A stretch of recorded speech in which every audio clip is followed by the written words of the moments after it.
দীঘার জগন্নাথ দেবের মন্দির তৈরি হতেই মাথা ব্যথা যেন বাড়ছে পুরীর। কেন বলছে এই কথা জানেন? দেখুন, পুরীর মন্দির হলো দেশের 4 ধামের মধ্যে এক ধাম, অর্থাৎ পুরীর জগন্নাথ ধাম, যেটা নিয়ে আজকের দিনে দাঁড়িয়ে, এই সময় দাঁড়িয়ে বিশেষ করে মন্দির কর্তৃপক্ষ থেকে শুরু করে, সেবায়ত থেকে শুরু করে, পুরীর পান্ডা বা পুরীর মন্দিরের সাথে যুক্ত যে সমস্ত ব্যক্তিরা রয়েছেন, তাদেরকে এত বড় চ্যালেঞ্জের মুখোমুখি হতে হবে তারা হয়তো কোনোদিন ভাবতে পারেনি। বিশেষ করে দীঘার এই জগন্নাথ দেবের মন্দির তৈরি হওয়ার পরেই পুরীর মন্দির কর্তৃপক্ষকে যেন একটা নতুন চ্যালেঞ্জের মুখোমুখি ফেলে দিল। দীঘার এই জগন্নাথ দেবের মন্দির তৈরি হওয়ার পর থেকেই পুরীর মন্দির কর্তৃপক্ষ দীঘার এই জগন্নাথ দেবের মন্দির সম্পর্কে একের পর এক প্রশ্ন তুলতে শুরু করেছেন। একের পর এক রীতিনীতি, আনুষ্ঠানিক আচার, সমস্ত কিছু নিয়ে তারা প্রশ্ন তুলতে শুরু করেছেন। কখনো সরকারের পক্ষ থেকে চিঠি দেওয়া হচ্ছে, একাধিক সমস্যার মুখে পড়তে হচ্ছে দীঘা জগন্নাথ দেবের মন্দিরকে। আজকে কতদিন হলো দীঘা জগন্নাথ দেবের মন্দির তৈরি হয়েছে, তার মধ্যেই পুরীর মন্দিরের মাথা ব্যথা শুরু হয়ে গেছে। পুরীর মন্দির কর্তৃপক্ষ তো আগেই বলেছেন যে দীঘার জগন্নাথ দেবের মন্দিরকে কোনোভাবেই ধাম বলা যাবে না। ধাম একমাত্র পুরীর জগন্নাথ ধাম, তাছাড়া আর কোনোটাই ধাম নয়। দীঘার মন্দিরটা জাস্ট মন্দির হিসাবেই দেখতে হবে, এটাকে কোনোভাবে ধাম বলা যাবে না, এটা পুরীর মন্দির কর্তৃপক্ষ তো আগেই বলেছিলেন। তাছাড়াও এখন আবার নতুন নতুন আরও অনেক বিষয় তারা প্রশ্ন তুলতে শুরু করেছেন। কি কি বিষয় তারা প্রশ্ন তুলতে শুরু করেছেন? এর মধ্যে আরও একটা অন্যতম বিষয় হলো হচ্ছে পুরীর মন্দিরের মহাপ্রসাদ। সেটা নিয়েও আবার, সেই শব্দবন্ধ নিয়েও আবার একটা বিতর্ক দেখা দিচ্ছে, বা যেটা নিয়েও তারা প্রশ্ন তুলতে শুরু করেছেন এবং সেটা নিয়েও তারা আইনি পথে যাওয়ার একটা প্রয়াস তারা দেখাচ্ছেন। সেই সব নিয়েই আমি আজকে এই ভিডিওতে কথা বলবো। আপনারা দেখতে থাকুন সাজবেলা, আর আমি রয়েছি সুজয়। হয়তো ভিডিওটা একটু বড় হতে পারে, আপনারা কখনোই ভিডিওটা এড়িয়ে যাবেন না, দেখতে থাকুন পুরো ভিডিওটা। দেখুন, আপনাদেরকে আমি প্রথমে যেটা বলতে চেয়েছি যে পুরীর জগন্নাথ ধাম, এই ধাম শব্দ নিয়েই তাদের প্রথম থেকেই আপত্তি। তারা চাইছে না যে এই ধাম শব্দটা দীঘার জগন্নাথ দেবের মন্দির কর্তৃপক্ষ তারা এই ধাম শব্দটা ব্যবহার করুক। তারা চান তাদের ধাম শব্দটা শুধুমাত্র পুরীর ক্ষেত্রেই ব্যবহার হবে, দীঘার ক্ষেত্রে ব্যবহার করা যাবে না। তার জন্য তারা কি করছেন, এবার তারা এই ধাম শব্দের উপরে একচ্ছত্র অধিকার পেতে তারা তৎপরতা শুরু করে দিয়েছেন পুরীর মন্দির কর্তৃপক্ষ। দেখুন, শুধুই যে ধাম তা নয়, কিন্তু এই ধামের পাশাপাশি আরও অনেকগুলো শব্দবন্ধ রয়েছে, যেটা নিয়েও তারা তৎপরতা দেখাচ্ছেন পুরীর মন্দির কর্তৃপক্ষ। যেটা তারা চাইছেন যে শুধুমাত্র পুরীর মন্দির কর্তৃপক্ষ তারা ব্যবহার করবেন, তারা কোনোভাবে যেন দীঘা মন্দির কর্তৃপক্ষ যেন সেটা ব্যবহার না করতে পারে। তার জন্য তারা বিভিন্ন রকমভাবে উচ্চ পর্যায়ের বৈঠক শুরু করছেন, বিভিন্নভাবে তারা আলোচনা করছেন। তারা নিজেদের মধ্যে এটা নিয়ে একটা তৎপরতা দেখা দিচ্ছে পুরীর মন্দির কর্তৃপক্ষের মধ্যে। তাদের এই ধাম শব্দের পাশাপাশি আর কোন কোন শব্দবন্ধ নিয়েও তাদের আপত্তি রয়েছে, সেটা নিয়ে এবার আমি আপনাদেরকে জানাবো। শুধুমাত্র যে জগন্নাথ ধাম তাই নয়, মহাপ্রসাদ, শ্রীমন্দির, শ্রীক্ষেত্র, পুরুষোত্তম ধাম, এই নামগুলির উপরও সত্য চাইবেন তারা। পাশাপাশি শ্রীমন্দিরের চিহ্ন, যেটাকে বলা হচ্ছে লোগো, তার উপরেও সত্য পাওয়ার একটা আবেদন জানানো হবে। এমনটাই সিদ্ধান্ত নেওয়া হয়েছে পুরীর জগন্নাথ মন্দির পরিচালন কমিটির পক্ষ থেকে।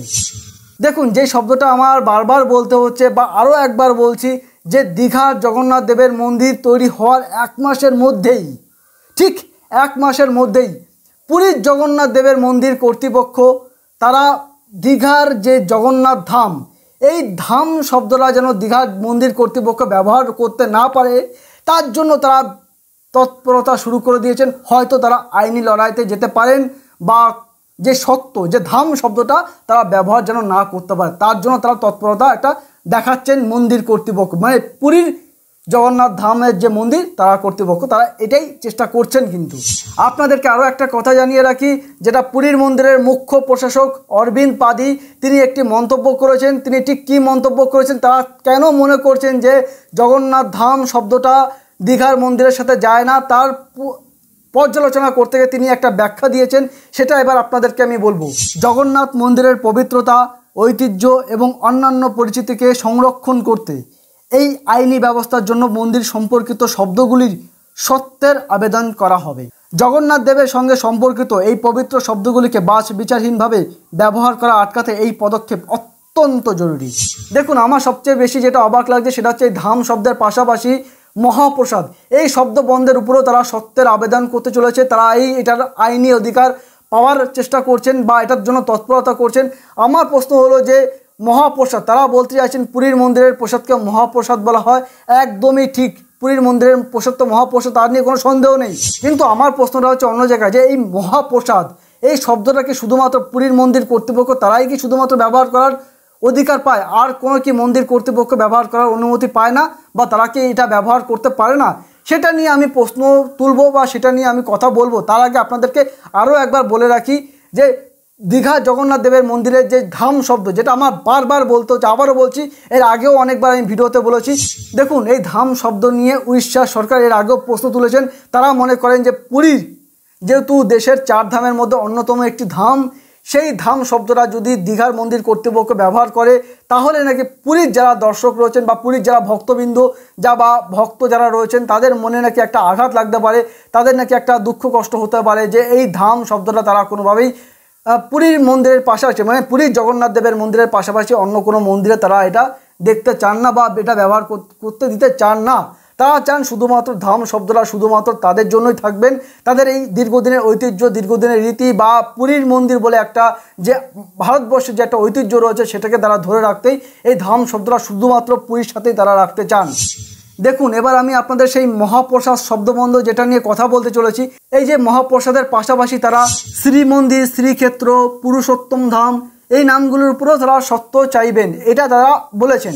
কিন্তু আমার প্রশ্ন হলো, এই মহাপ্রসাদের উপর কেন তারা সত্য পাওয়ার জন্য আবেদন জানাচ্ছেন বা তারা কেন সত্য পাওয়ার জন্য তৎপরতা দেখাচ্ছেন? দেখুন, আমার প্রশ্নটা হচ্ছে এই মহাপ্রসাদ শব্দবন্ধ নিয়ে, যেটা পুরীর মন্দির কর্তৃপক্ষের একটা আপত্তি রয়েছেন। তারা চাইছেন না এই মহাপ্রসাদ শব্দটা দীঘার মন্দির কর্তৃপক্ষ ব্যবহার করুক। তারা চান এই মহাপ্রসাদ শব্দটা পুরীর মন্দিরের সাথে যেভাবে যাচ্ছে এতদিন সেভাবে যেন যায়। এই মহাপ্রসাদ শব্দটার উপর তারা সত্য পাওয়ার জন্য তৎপরতা দেখাচ্ছেন। আর এখানেই তো প্রশ্ন উঠতে শুরু করে যে মহাপ্রসাদ, অনেক মানুষ আছেন, অনেক ভক্তিবাদী মানুষজন আছেন যারা ভগবানের উপর বিশ্বাসী, যারা ভগবানের উপর আদর্শ, যারা ভগবানকে মানেন, যারা ভগবানকে খুব ভালোবাসেন বা ভগবানের প্রতি ভক্তি যাদের অনেক রয়েছে, যারা অ্যাকচুয়ালি ভগবানকে মানেন বা ভগবানের প্রতি শ্রদ্ধাশীল, এরকম প্রচুর মানুষ আছেন। যে কোনো মন্দির থেকে তারা প্রসাদ পেলে সেটাকে তারা মহাপ্রসাদ হিসাবেই তারা নেন। দেখুন, এগুলো অ্যাকচুয়ালি মানুষের বিশ্বাস আর ভক্তির উপরে কিন্তু নির্ভর করে, এগুলো মানুষের আস্থার জায়গা, এটা কারোর উপর চাপিয়ে দেওয়ার জায়গা নয়, ঠিক আছে? অনেক মানুষ আছে আমি দেখেছি বাড়িতে পুজো হলে সেই প্রসাদটাকে তারা মহাপ্রসাদ হিসাবে নিয়ে নেয়, যদি সেরকমভাবে পুজো তারা করতে পারে বাড়িতে, বা যে কোনো প্রসাদকে তারা নিতে পারে, আবার অনেকে প্রসাদ হিসাবেও নেয়।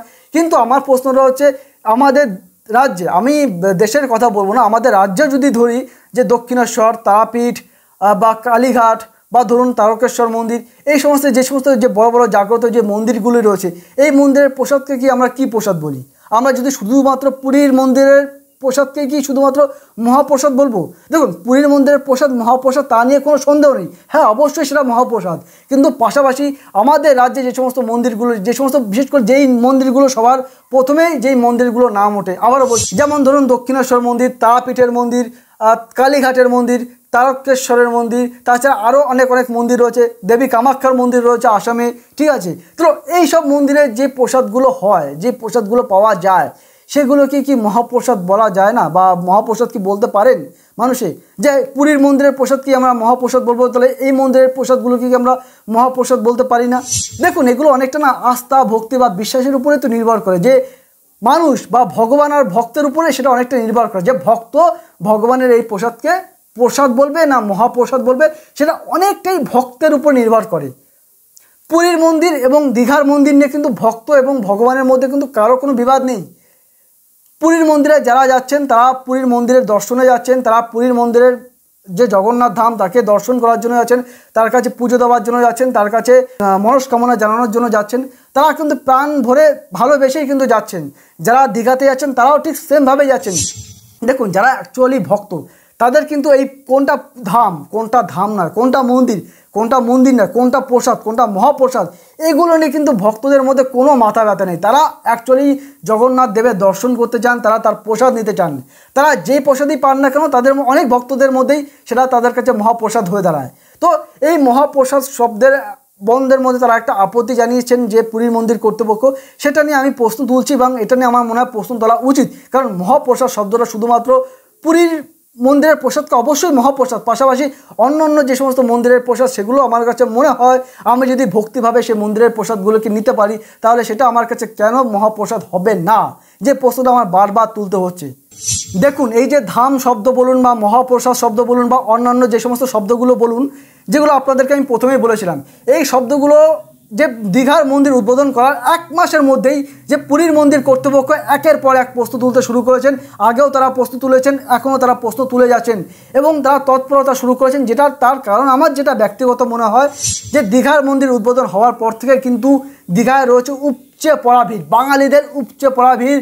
মানুষ খেতে পারুক বা না পারুক, তার কাছে পয়সা থাকুক বা না থাকুক, তার কাছে সে দরকার ধার করে হলো। এমনও মানুষ আছে যারা পুরী যাবেন বলে ভেবেছিলেন, তারা এখন পুরীকে বাদ দিয়ে তারা এখন দীঘায় যাচ্ছেন। প্রচুর মানুষ আপনারা দেখতে পাবেন, আপনারা ফেসবুক, হোয়াটসঅ্যাপ আপনারা ঘাটুন, আপনারা সোশ্যাল মিডিয়া ঘাটুন, দেখুন প্রচুর মানুষ তারা ছুটে যাচ্ছেন দীঘায়, তারা সমুদ্রে স্নান করছেন। জগন্নাথ মন্দিরে প্রতিদিন এত পরিমাণে ভিড় হচ্ছে।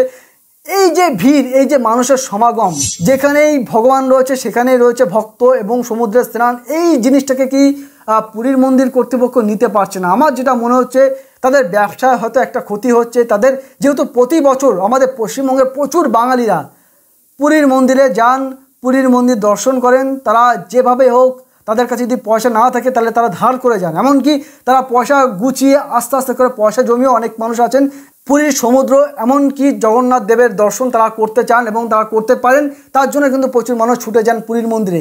সেটা হয়তো এবার সেইভাবে হয়তো হচ্ছে না, বা হয়তো বাঙালি দর্শকদের সংখ্যা একটু কমেছে পুরীতে, আমার যেটা মনে হচ্ছে। কারণ বা ব্যবসায়ীদের হয়তো একটু ক্ষতি হচ্ছে, পর্যটন শিল্প হয়তো একটু ক্ষতি হচ্ছে পুরীর পর্যটন শিল্পে। তো সেখানে হয়তো পুরীর মন্দির কমিটির কিছু ক্ষতি হতে পারে, পুরীর বা উড়িষ্যা সরকারের হয়তো কিছুটা আর্থিক ক্ষতি হতে পারে। তার জন্য তাদের এই মাথা ব্যথা কিনা আমি জানি না, হতে পারে, সেটাও একটা কারণ হতে পারে। দেখুন এইখানে মমতা বন্দ্যোপাধ্যায় রাজ্যের মুখ্যমন্ত্রী, তিনি একটা কথা বলেছিলেন বেশ কয়েকদিন আগে। তিনি কি বলেছিলেন সেটা এবার আপনাদেরকে আমি জানাবো। উড়িষ্যায় আলু টান পড়লে বাংলা তার যোগান দেয়। আপনাদের যখন সাইক্লোনে সব উড়ে যায়, রাস্তার পাইপ নষ্ট হয়ে যায়, আমরা এখান থেকে ইঞ্জিনিয়ার পাঠাই। বাংলা থেকে সবচেয়ে বেশি পর্যটক পুরীতে যান। দীঘায় আমরা একটা জগন্নাথ ধাম করলে আপনাদের অসুবিধা কী?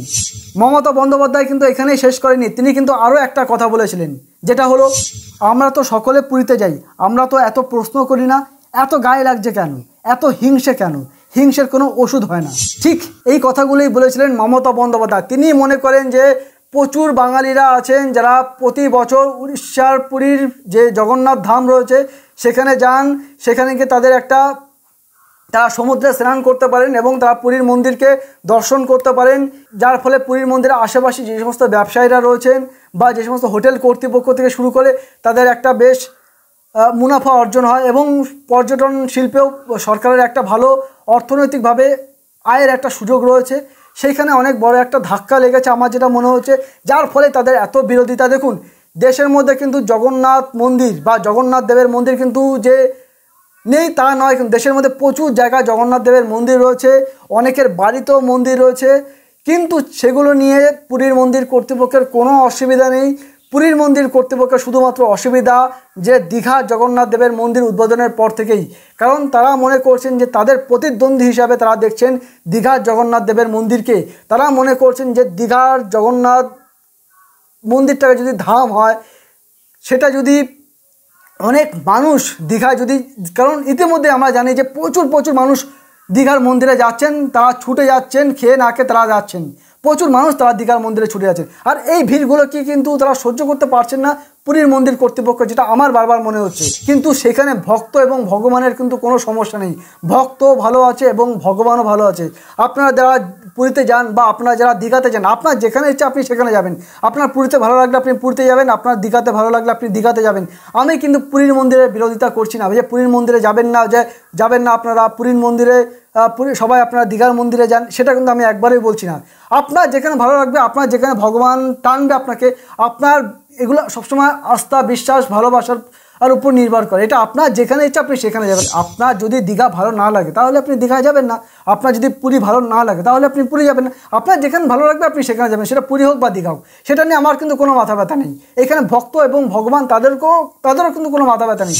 আর আমি যেটা বলছিলাম, দেখুন এতদিন পুরীতে একটি সমুদ্র ছিল, পাশাপাশি জগন্নাথ দেবের মন্দির ছিল। মানুষ পুরীতে গেলে সমুদ্র এবং প্লাস জগন্নাথ দেবের দর্শন দুটোকে একসঙ্গে উপভোগ করতে পারত, যার ফলে প্রচুর মানুষ, খরচের পরিমাণটা একটু বেশি হলেও তারা পুরীতে যেতে পারত। এইবার কি হচ্ছে, দীঘাতে তো বরাবরই সমুদ্র ছিল, পাশাপাশি পুরীর আদলে পুরীর মতো করে এত বড় একটা ঝা চকচকে বড় সড়ো একটি মন্দির তৈরি হয়ে গেছে, যেটাকে নিয়ে এবার কিন্তু দীঘার কাছে একটা বড় অ্যাডভান্টেজ এবং পুরীর কাছে কিন্তু সেটা একটা চিন্তার ভাঁজ বা একটা চিন্তার বিষয় হয়ে দাঁড়ালো যে পুরীর পাশাপাশি একটা অপশান হিসাবে দীঘার জগন্নাথ দেবের মন্দির চলে আসলো। এবারের রথযাত্রা আপনারা খুব ভালো করে দেখতে পাবেন যে টেলিভিশন চ্যানেলগুলোতে বা সোশ্যাল মিডিয়াগুলোতে যে পুরীর একদিকে রথযাত্রা দেখানো হচ্ছে আর একদিকে দীঘার মন্দিরের রথযাত্রা দেখানো হচ্ছে, মানে দুটো রথযাত্রার মধ্যে একটা কম্পেয়ার মনে হয় মানুষ দেখতে পাবে যে কোন মন্দিরে কত লোক হলো, কোন মন্দিরে কত বেশি মানে রীতিনীতি পালন করে কত বেশি আকর্ষণীয় রথযাত্রা হচ্ছে, সেটা নিয়েও মানুষের চোখ থাকবে কিন্তু এবার। আর সবথেকে বড় কথা হচ্ছে দীঘা জগন্নাথ মন্দিরে কিন্তু এখন উপচে পড়া ভিড় চলছে, মানুষ শয়ে শয়ে মানুষ যাচ্ছেন।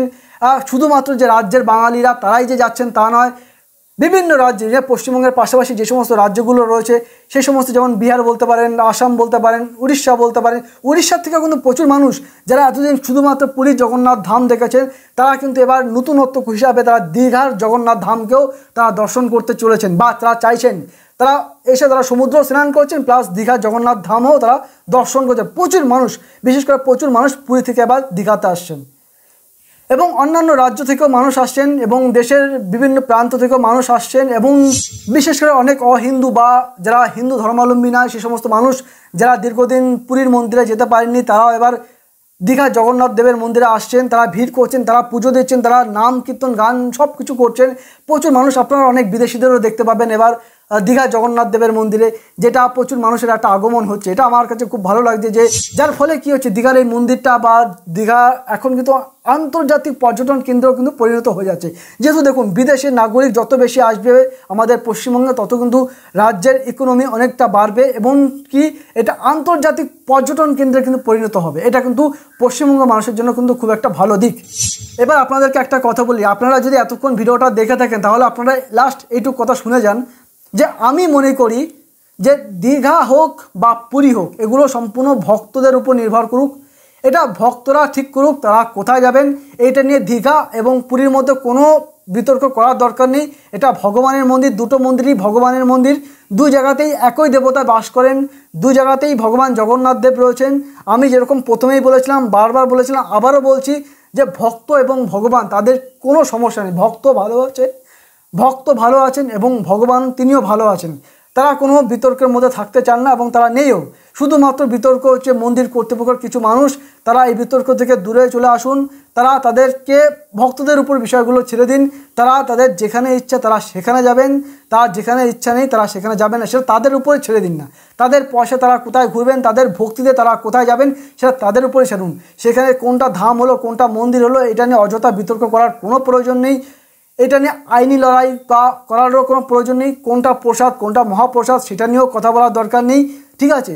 কারণ আমাদের মতন অনেক সাধারণ মানুষ, মধ্যবিত্ত মানুষ বা অনেক ভক্তিপ্রাণ মানুষজন যারা ভগবানের প্রতি খুব আস্থাশীল, যারা ভগবানকে খুব ভালোবাসেন, সেরকম প্রচুর মানুষ আছেন যারা শুধুমাত্র যে কোনো প্রসাদকে তারা মহাপ্রসাদ খুব সহজে গ্রহণ করে নেন। তারা প্রসাদ মানেই তারা মহাপ্রসাদ হিসাবেই দেখেন। তো সেটা পুরীর মন্দিরের প্রসাদ যেমন মহাপ্রসাদ, অন্যান্য মন্দিরের প্রসাদও আমার মতে যেগুলো মানুষের আস্থার বিশ্বাসের উপর ভরসা করে তারা যদি সেই মন্দিরের প্রসাদকে যদি মহাপ্রসাদ হিসাবে নেয় তাহলে আপনার আমার আপত্তি থাকবে কেন সেখানে বলুন তো? আমার মনে হয় এই প্রসাদ, মহাপ্রসাদ, শ্রীক্ষেত্র, পুরুষোত্তম ধাম এসব নিয়ে আমাদের কোনো বিতর্ক করার কোনো দরকার নেই। পুরীর মন্দির কর্তৃপক্ষের কাছে আমার রিকোয়েস্ট, আমার অনুরোধ রইল যে এগুলো নিয়ে অযথা বিতর্ক বা আইনি লড়াই এসবের কোনো প্রয়োজন নেই। দেখুন পুরীর মন্দিরের কোনো বিরোধিতা আমি করছি না বা সেটা আমি করতেও চাইছি না, বা পুরীর মন্দিরের প্রতি আমার কোনো রাগ ক্ষোভ কিচ্ছু নেই। পুরী হচ্ছে আমাদের দেশের 4 ধামের এক ধাম, সেটা আমাদের কাছে খুব গর্বের বিষয়, সেটা আমাদের কাছে খুব ভালো লাগার বিষয়, খুব আস্থার বিষয়। আমরা পুরীর মন্দিরকে মানি, পুরীর মন্দিরের প্রসাদকে মহাপ্রসাদ হিসাবেই জানি, কিন্তু পাশাপাশি দীঘার মন্দিরকেও আমরা মানি, সেটাকেও আমরা ভালোবাসি, সেটার প্রতিও আমরা আস্থা রাখতে চাই। আমরা বিশ্বাস করি মানুষ একটা সময় পুরীর মন্দিরের মতো করে দীঘার মন্দিরকেও খুব আপন করে নেবেন। দীঘার মন্দিরে অলরেডি প্রচুর মানুষের ভিড় হচ্ছে, এটা হয়তো দিন দিন আরও বাড়বে, ঠিক আছে, এটা বলতে পারি। আর এটা দেখে আপনারা যারা পুরীর মানুষজন আছেন বা পুরীর যারা মন্দিরের কর্তৃপক্ষের লোক যারা এর বিরোধিতা করছেন তারা এটাকে মেনে নিন। দেখুন সব কিছুরই একটা বিকল্প থাকে, ভগবানের কোনো বিকল্প নেই সেটা ঠিক আছে, কিন্তু মন্দিরের বিকল্প তো হিসাবে এখন দীঘার একটা জগন্নাথ দেবের মন্দির তৈরি হয়েছে, তো এটাকে আপনারা মেনে নিন, এটাকে আপনারা মানতে শিখুন। এগুলো নিয়ে অযথা বিতর্ক করার কোনো দরকার নেই। তাহলে চলুন ভিডিওটা এখানেই শেষ করছি। আপনাদের ভিডিওটা কীরকম লাগলো আমাকে জানাবেন, আর যদি চ্যানেলটা সাবস্ক্রাইব করে না থাকেন তাহলে অবশ্যই সাবস্ক্রাইব করে রাখবেন।